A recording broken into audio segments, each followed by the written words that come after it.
Sarah here, owner of Green Zone Health and Fitness, and today I'm going to be showing you another great recipe for tofu. Oftentimes tofu, people stray away from it because they're not really sure what to do with it. This is another really great recipe, the tofu scramble. It's super easy, and I promise if you're vegan, you'll love it. If you're not vegan, you're still gonna love it. So the first thing that we're gonna do is rinse and drain our tofu. So here I just have extra firm, ready to eat. So what you need to do, it's packed in water, so you need to drain this. So what I'm gonna do is just open the package. Okay, and it comes out like that. Now what you're gonna wanna do is put this on a couple of paper towels. Just take it out of here. Put it on a couple of paper towels, just like that. And then I put 2 more paper towels right over top of it. And you just kind of squeeze it, squeeze out the water as much as you can. It doesn't have to be perfect.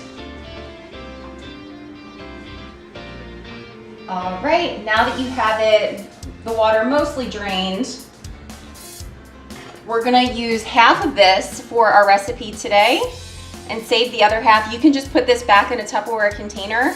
And I like to put water in it, it keeps it longer, and you can just keep it in your fridge. So we'll just set this aside for right now.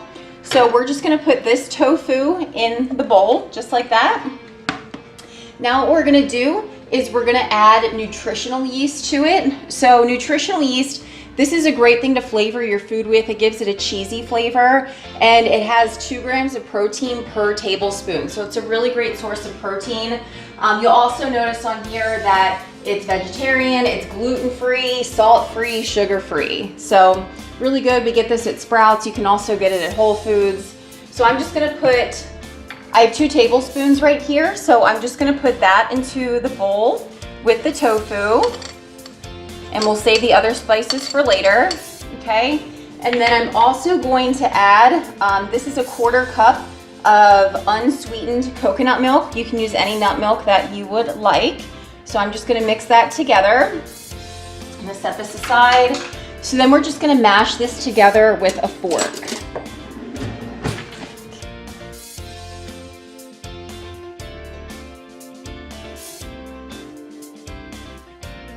Okay, you want it to be about that consistency. Since we're making a scramble, we still want it to resemble, you know, an egg and have the consistency of an egg. So we're just gonna set this aside for right now and prep our vegetables for the scramble. So here I just have mini bell peppers, I have an onion, we're gonna use half of this, a Roma tomato, and some spinach. So we'll just start cutting up the peppers.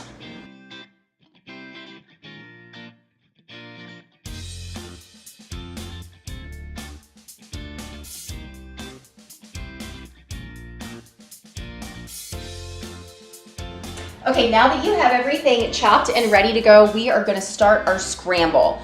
So I'm just gonna walk the cutting board over here to our saute pan. And first what you wanna do, this has already been heating up on the stove, I'm just gonna spray it with some PAM, some non-stick cooking spray. This will help cut down on the fat a bit. Okay, so just give that a good coat. Set that aside.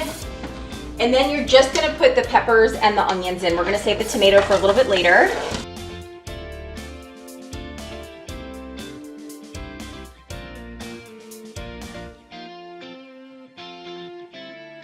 Okay, so now that this has been browning for a couple minutes here on the stove, we're gonna come over here and we're gonna add our tofu first. So we'll put this in the pot, or in the pan.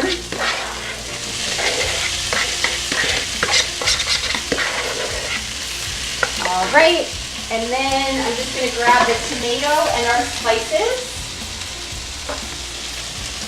So as far as spices, this is garlic powder, paprika, and we just have some black pepper here. So I'm gonna throw that in, and then I'm just gonna throw in our Roma tomato. Okay, I'm gonna set this aside. I'm gonna come back and give this a good stir.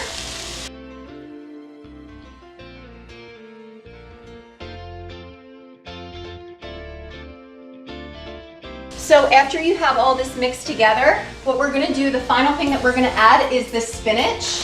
And then you're just gonna let it hang out and let all the flavors mix together. So I'm just gonna put a handful of spinach in, just like that. And I'm just gonna stir this around, and like I said, just let it hang out for a few minutes.